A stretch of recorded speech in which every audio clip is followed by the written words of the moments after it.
I'm Eric Russell. I am out and about today in the home of John Sternlicht and James Finley. Thank you for having me here today. Sure, happy to have you. And we're going to be talking about marriage equality. And here in Virginia we had the Marshall-Newman Amendment, which is one of the most restrictive amendments, I think, in the nation. And the basic text of the amendment states, only a union between one man and one woman may be a marriage valid in or recognized by this Commonwealth and its political subdivisions. The Commonwealth and its political subdivisions shall not create or recognize a legal status for relationships of unmarried individuals that intends to approximate the design, qualities, significance, or effects of marriage. Nor shall this Commonwealth or its political subdivisions create or recognize another union, partnership, or other legal status to which it assigns the rights, benefits, obligations, qualities, or effects of marriage. That covers so much. So let's talk about how did that impact y'all in your marriage and day-to-day life? Well, I was very involved in fighting against that. I was active in political circles at that point and did a lot of speaking on the business aspects of it and how companies won't want to locate here because they can't get the best people to come here. And also at the time, you couldn't even if your company wanted to, you couldn't offer domestic partner coverage for health care. That's been changed since. But the reality is none of the rights that heterosexually married people take for granted do we have available to us, because even if we were in a state that allowed gay marriage, and we did get married legally in Washington, D.C., no federal rights would be available to us. But as it now stands, for example, I work for a company that's based in California. We have domestic partner coverage for health care and other sorts of things like that. So if I wanted to cover James, I could. However, James works for VCU, and VCU has been told by the Attorney General they're not allowed to offer domestic partner coverage, so he could not cover me.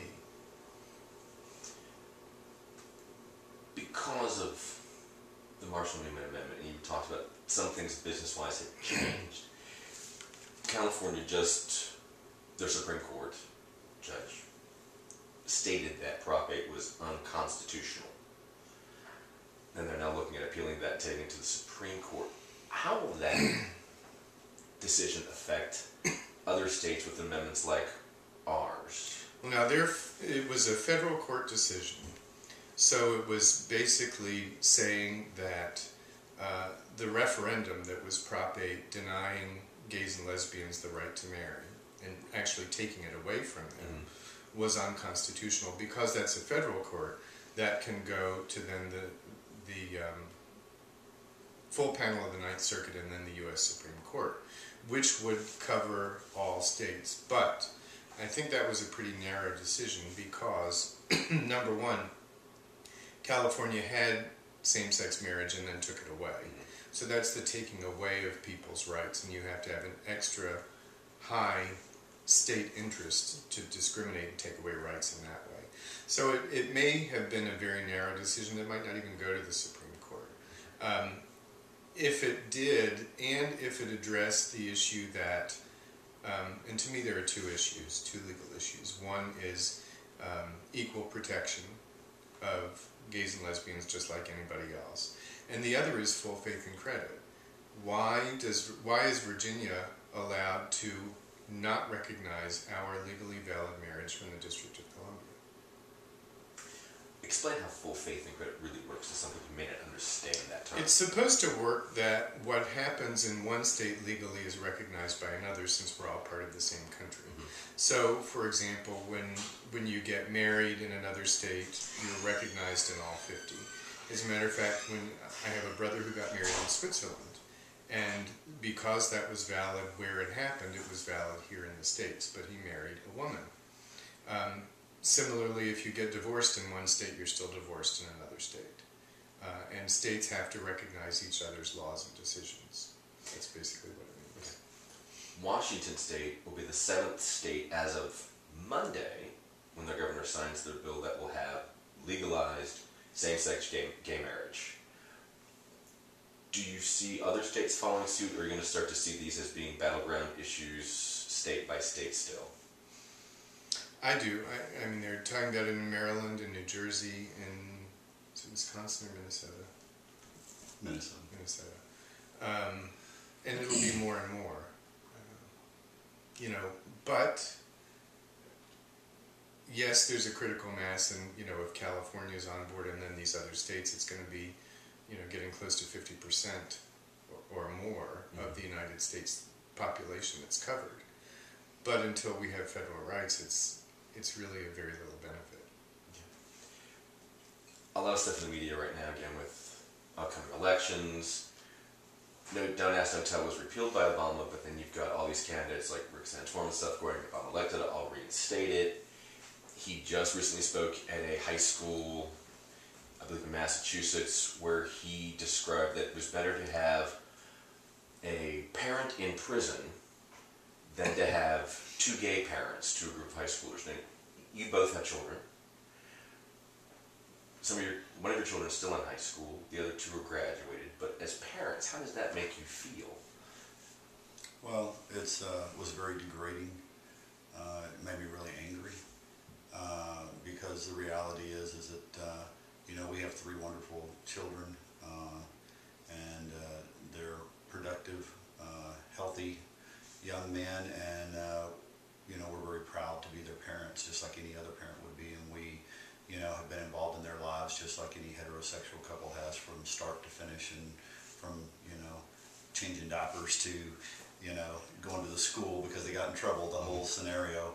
And, you know, for somebody to step up and say it's better for a parent, you know, for a child to be raised by whoever while their parents are in prison, as opposed to them being raised by us, is just ludicrous. You know, it's insensitive, it's unrealistic. You know, it's like, you know, there's thousands and thousands of children that need homes out there, and we're battling that here in Virginia right now about the whole adoption thing that's going on here and trying to limit us from being able to adopt children. You know, and then somebody's stating on a political, national level that it's better for those children to stay in an adoption agency, or to basically not be taken care of or loved or cared for, or to be in an environment that they can have a successful life, than to have gay parents. You know, and that's insanity. That's all it is. It's just insanity, and it's somebody trying to drive a political wedge into our country.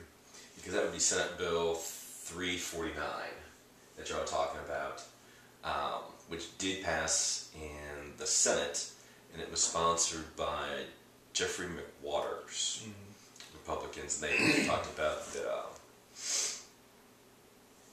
a conscientious clause that a person, if they didn't feel it was. Yeah. That's got to be very degrading. Well, what that does is allows agencies. Now, if you don't take state money, then that's fine.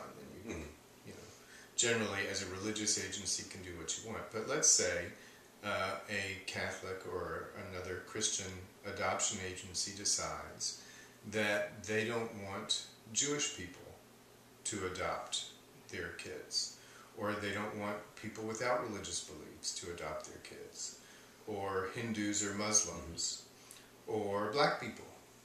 You know, are they allowed, if they declare that that's part of their faith, are they allowed to discriminate in that way? Similarly, are they allowed to say that, you know, people like us, perfectly competent and experienced, in our case, gay parents who happen to be gay, should not care for kids? It's a very, like James said, unrealistic view of the world, because I think folks like that live in a fantasy land where they think that if you're heterosexual, you're automatically Ozzie and Harriet, you're the ideal perfect parents, and all you have to do is look in the newspaper, look in the courts, and you see that that's not the case. Yeah. You have people who are good or bad, quite unrelated to their sexual orientation. Yeah. And studies have shown that parenting is not negatively affected by parents' sexual orientation. You're a good parent or not, regardless of that.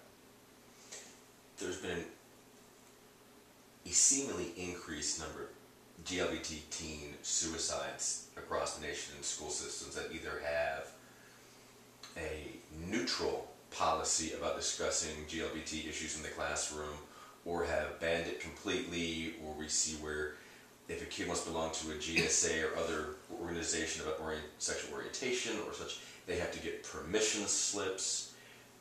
You know, what message does it send to a kid? And especially when we're seeing like political candidates literally bullying people from their positions. Well, I think this is something that really hits home for me.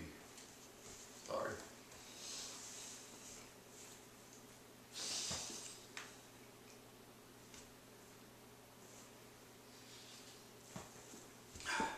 I grew up in West Texas. I grew up in a very conservative, everybody's the same, everybody believes the same. If you don't, then you're ostracized. In a place that it was very fearful to, be different, much less to be gay.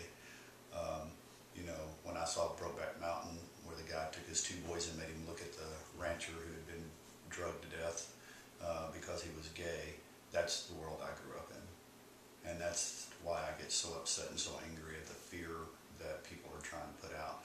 And then you think about a child that's developmental still, and they're not in a safe environment, and what we create is a public school. And yet it's supposed to be public, and it's supposed to be available for every single person, no matter what your beliefs, what your thoughts, what you are. And so when we have these kind of things going on because people won't create an environment where people can talk, and that's the way I grew up. There was nobody to talk about. There was nobody to talk to about being gay, period. You lived in fear. You were worried about somebody finding out what was going on in your mind, and so you create all these avenues of protection. And one of those avenues of protection is just to forget about it all and kill yourself. It's hard being a teenager. Yeah. There are a lot of pressures. There's a lot of uncertainty. There's a lot of physiological and emotional factors that go into it all as you're forming into an adult. And, being different is hard. And every kid is going to figure out a way in which he or she is different no matter what. No matter whether they come from the most traditional family possible, there's going to be something about it that's different. So to pile on like this, for example, I just heard that the Suffolk County, Virginia School Board is considering or has just passed a rule that says you cannot wear clothes belonging to the other gender in school. Now, I'm sure what they're saying is because it's disruptive. Well, the reason it's disruptive is because they allow other children to bully these kids based on that because it makes them uncomfortable. That's not a reason. That's why we didn't used to have black children in the white schools, right? Because it made the white people uncomfortable. We need to protect all our kids as we get them, and you can't recreate them in the way that you might want them to be. Because of their own unique individual person. That's right. And what that's saying is being gay or lesbian is bad, being transgender is bad and wrong, and you need to change or, in some cases, do harm to yourself, which is a terrible outcome. And I think that's one of the things that's going on in the political climate right now. I mean, you have laws that are being done in Virginia. You have presidential candidates making statements like they did. So what did he just tell all of these youth that just heard that? That because of you, that's what he's saying, or that's why they hear it. It may not be the way he intended it, but the reality is, instead of, it's better, something's wrong with you because your parents are gay, or that because you're gay and you have straight parents, it's better for this. It's the same. It doesn't matter how you ring it out. It's just telling them that they don't have self-worth, that they're not valuable, or that it's better for some other scenario to happen that's awful, just awful, than for you to be the way you are. Because it brings reparative therapy. Right. Oh my gosh. Well, and let's come back to the religious issue, because, in addition to, I mentioned equal protection, full faith and credit, what about the Establishment Clause? What about freedom of religion? Our religion, we're Jewish, recognizes marriage equality. And we had a wonderful, beautiful very traditional wedding ceremony at Temple Beth Ahava, downtown here, which is one of the oldest synagogues in the country. So, with people like Rick Santorum and those of his ilk declaring what we should all believe, we're being forced to practice his religion, and we're being prevented from practicing our own. Because our rabbi was legally prohibited from pronouncing us married here in Virginia, or suffer penalties of law. When in fact we were already legally married. And that's what we hear every day. It doesn't matter what time of day, you can turn on the radio, you can turn on the TV, and what we're hearing from presidential candidates, what we're hearing from the media right now is Obama's war on religion. Yeah. And the reality is that it's absolutely the opposite. It's not his war on religion, or it's not the government's war on religion. Freedom of religion is to give everybody the freedom to worship the way the way they believe. That's why, as the religious right says, that the U.S. was founded.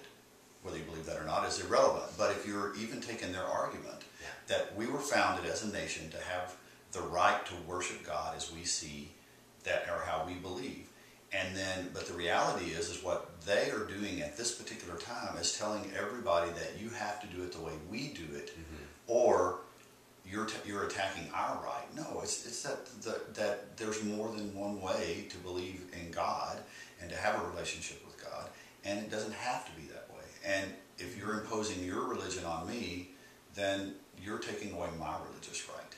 And all of this law stuff, all these things that are being done, all this hounding and stuff that's going on in the media right now is absolutely contrary to what they're saying. Yes. It's not even reality. It's not restricting their rights to practice their religion. It's restricting their rights to ram their religion down everybody else's throat and make everybody else practice their religion. Because you're right, you turn on. I have a coworker who's so tired of hearing about Christians. Whenever she goes, but that's not how I believe, and she feels like her religion has been hijacked. Right. And I have nothing against Christianity at all. Zero. I want everybody that's a Christian to be able to practice their religion and believe the way they want to believe, do what they're going to do. But they don't have the right to tell us that we can't be married in our synagogue. Are you serious? They're saying this, just like the whole thing with the Catholic Church right now, and birth control. Yeah. It's the same thing. It's like nobody's telling you that you have to do this. It's telling you that you have to provide people that don't believe the same as you, birth control, because they have a right and have access to it to get it free like everybody else in the country. And so, it's just the same, it's the same thing, it's just a twist of things to try to get everybody to have to do things the way you want it done. And, growing up in an area of the country where that was the norm, it was really hard because it was very hard for people to stand up. It's hard for people to be different. It's, you feel this incredible pull that you have to belong.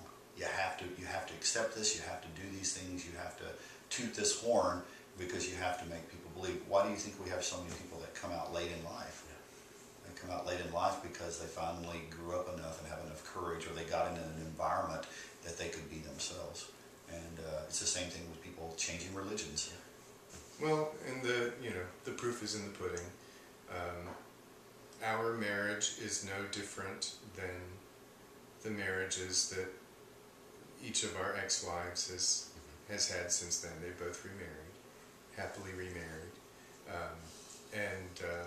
James's ex-wife was here visiting for Carlton, James's son's wedding last week. We had a great time, and my ex-wife is here in town, and our youngest goes back and forth between the two, 50-50. Everybody's very happy, gets along great, and they don't see any difference. With that our rights should be abridged in any way. Our children, we raise them just like anybody else's children, only of course ours are better.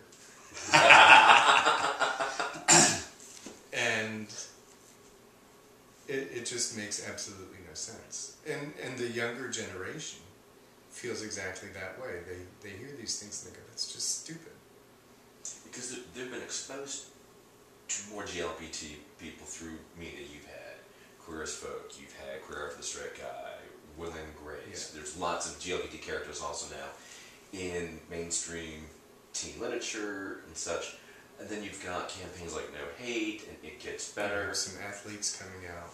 Ben Cohen, and then there's the Athlete Ally Program. So you're starting to see more and more celebrity and sports figures. In fact, during the Super Bowl, Glisson had a whole sports-related anti-bullying campaign about it's not saying it's okay to say your play was gay or whatever it was. It's more positive. Yeah. Because everybody's different. Yeah, and I think their generation is less scared. And being less scared also brings me to, I want to talk about Ellen DeGeneres. Just because she lost her first show because she was gay. Disney dropped her. JCPenney picked her up as a spokesperson, and then we had the Million Moms against, and JCPenney stood behind her and said, no, she's our spokesperson. Well, and there have been other companies. Disney's been bullied too for having Gay Day at Disney, and all sorts of other companies, IKEA, lots of hateful attacks on those companies, and they stand firm. I mean, if you look at the cold economics of it, first of all, it's not a Million Moms. No, it against wasn't. Ellen. And if you compare her ratings to anything else, then you're not going to worry about Ellen, who is, I would also add, a CoverGirl spokesman, which I think is just fantastic. Awesome. And she does have beautiful skin. She does. And I like the fact that she and Queen Latifah are CoverGirls, because neither one of them is the traditional Barbie doll kind of thing that we were raised with. So it's showing people that you can be a little bit different and still be beautiful, popular, and all those other things. Where do you see Virginia 5 years from now? Well, I have great hope, and I'm a very big optimist, am I not? Yeah. And, you know, honestly, just like, you know, working in the university system, you know, you hear of all of the good people that have left to go be somewhere where they're not harassed, or they feel that they're comfortable, that they're able to be in a place that's safe. You know, and so we've talked about this before, about, you know, how nice it would be to live somewhere where people recognized us. And not that we want to be in a spotlight, it's that we just want to be able to live our lives like everybody else, and we want to be able to raise our kids, we want to build things, and we want to be able to have the same rights. So, in saying all of that, what I'm saying is I'm hopeful that, you know, that we'll have some national movement, because Virginia has a very unique history. And the fact that they dig into the dirt and they're going to hang on for dear life and not change. And they have done that with, you know, interracial marriage. They've done that with discrimination against African Americans. And here we go, who's digging in the deepest and has the most restrictive law. And that part doesn't bring me hope. It lets me know that we have a population that is able to be drug around by a small minority of right-wing religious people that dictate the law the way they want it to be. And the reality is that's not Virginia. Virginia has a lot larger population. So I'm hopeful that the majority of Virginians will step up, and in the next upcoming elections and things that are coming to pass, that they will make a difference. You know, the reality is that the laws that have just been passed and stuff, they don't just restrict gay and lesbians. They have gone so far, they restrict, and people don't realize how much that they just got restricted.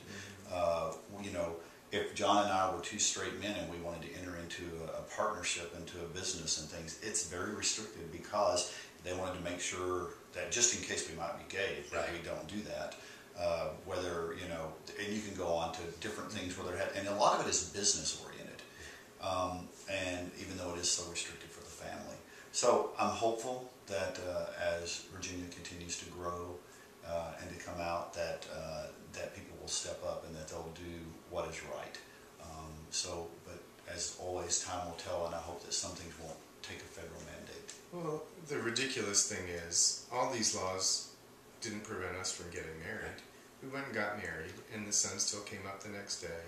All of our heterosexual neighbors, actually some of whom were at our wedding, we live in a very Republican suburb, very conservative, and around here everybody likes us, nobody cares that we're gay.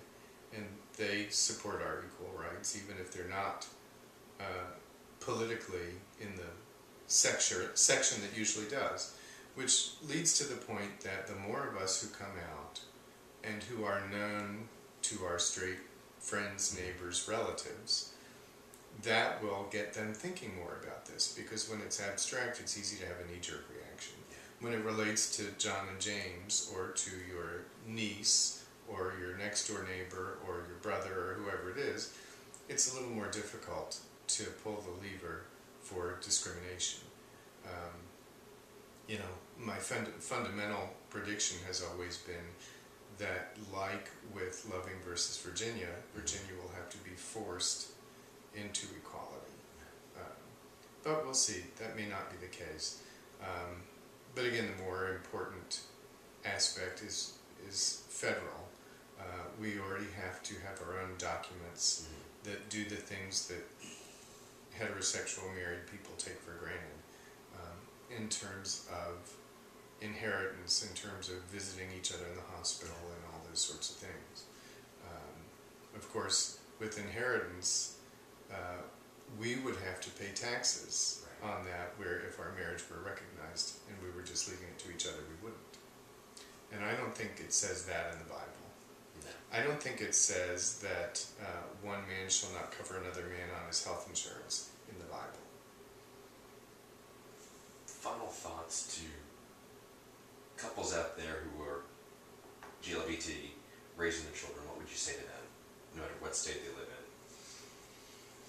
in? In terms of Dealing with day-to-day stuff, or parenting, or schools. I was worried about so many things, and maybe we can get Jeremy in here and ask him some questions. I was worried about so many things, none of which ever happened. There haven't been any difficulties. The schools know. I worked for governors who knew. Nobody cares. Really, nobody cares. I asked a realtor one time, this nice southern lady, when I was looking around for houses out here in the suburbs, I said, what are they going to think when a gay man moves in? She said, honey, as long as you keep your lawn trimmed, you could worship Satan and they wouldn't care. And it turns out she was pretty much right. We haven't tried the worshiping Satan thing, but we do keep our lawn trimmed. That's the important thing. Which is the important thing. I think if you're a good parent and a good person, and do right by your kids, people will respect you, regardless. And I think one of the things is one thing I would recommend is don't isolate yourself. Okay, I think that's a natural tendency, is because you worry about how other people are going to react, and the reality is that's the same reason why people stay in the closet. And you need to have your friends over. You need to You need to interact in the community. Go to social events, go to school functions, do the things you do, and you don't have to hide who you are. I mean, John and I go to the grocery store, and we might meet at the grocery store after work, to get stuff for dinner, and we always kiss each other hello when we see each other, or we'll hold hands, or we do whatever. And guess what? Nobody falls over, nobody runs their cart into the aisle, or knocks something over. And people stop and talk with us, and you get smiles and congratulations or whatever. And people like to see people that are happy. They want to see people that are committed to each other. And your children are going to be more accepted if other people's parents know that you have a healthy home and that you're just one of the people on the block, as opposed to being isolated and secretive. And I think that kind of comes back to what John was saying. As a community, the gay and lesbian community, we are going to move forward faster by more and more people coming out. And I'm one that knows it took me a long time to come out, and I understand where people are all at different places. But the reality is that, I work in the athletic department, and I work in a very safe, a very strong, supportive environment. I don't ever have to worry about being harassed, or that my job has anything to do with whether I'm gay or straight. And the reality is that's where the world is going, and not only in the U.S. And the more that we're out, the more that we're open, the more that we stand up for who we are, the more that people have a personal relationship with somebody. And now it's not something abstract. It's not something that doesn't happen in Iran. It only happens in the U.S., right? It's not something that happens in that state, not in my state, or in that neighborhood, not my neighborhood, or in that church, Because guess what? All of the people that are saying this, they all know people that are gay.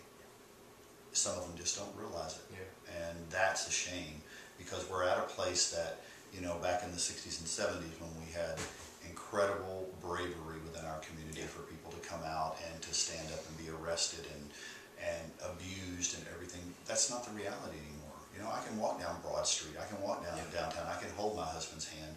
I can, you know, go to a social event. I can go anywhere. People know that we're married and that we're together, and nobody responds negative. But if you don't know anybody, it's easy to isolate it and make it into something that's not tangible, that's not real. And, you know, if you know you're affecting other people's lives, you know, it's the same way. It makes a difference. You guys have an event coming up real soon, the Love Unites Richmond. Talk about this real quick. It's a number of married couples who have gotten together, and this is done with gayrba.com, who are hosting an event tomorrow night at 6 o'clock at Chez Fouché downtown, and it's to celebrate and advocate for marriage equality. It's very simple. And there are lots of married couples of both flavors there, or all flavors. How are some other ways that GLBT couples and parents can be involved in their schools and the communities? What are some other ways? I think it's just like anybody else. I mean, I spent the first part of my parenting years married to a woman, and then I was a divorced dad for a number of years, and then James and I got married a year and a half ago. I don't really think it's changed. I think you need to put your kids' welfare at the forefront. You know, we have, when we're finished with this interview, we have the gay agenda to work on, which includes lunch, laundry, homework. I had that same agenda. Some of those things. So that's our homosexual agenda for the day, which is, you know, the case for most people and most days. You know, we are involved in things just like any other family is, and it's really no different. And you have an anniversary coming up very soon. We have our second anniversary June 5th, because we count the anniversary of the wedding at Beth Ahaba. We had a beautiful wedding June 2nd up at Georgetown, which is my alma mater in D.C., and the rabbi who was the rabbi when I was there married us. And the two younger boys were there, my brother and his partner, and a few other friends. And the volleyball coach from Georgetown was there. So a very small but beautiful ceremony. But then we had, because we wanted to share it with our family, our friends, our community, because we thought it was important to say, we want everybody to share in this. And we're happy, we know you're happy for us. And I think a lot of people would have been upset if we had just run off and got married. So there were, you know, probably 350 people there. And it was the most joyous thing I've experienced. Very cool. Well, congratulations. Thank you. 2 years, that's fantastic. Well, congratulations. Thank you for having me here. Thank you. Thanks, Eric. Delighted. Very much. Well, I'm Eric Russell, and I've been out in the home. John and James out here in Richmond. You never know what I'm going to turn up next, so thanks for checking in, and see you next time. Yes, thank you. Thanks. Oh, thanks. Great. Loved it.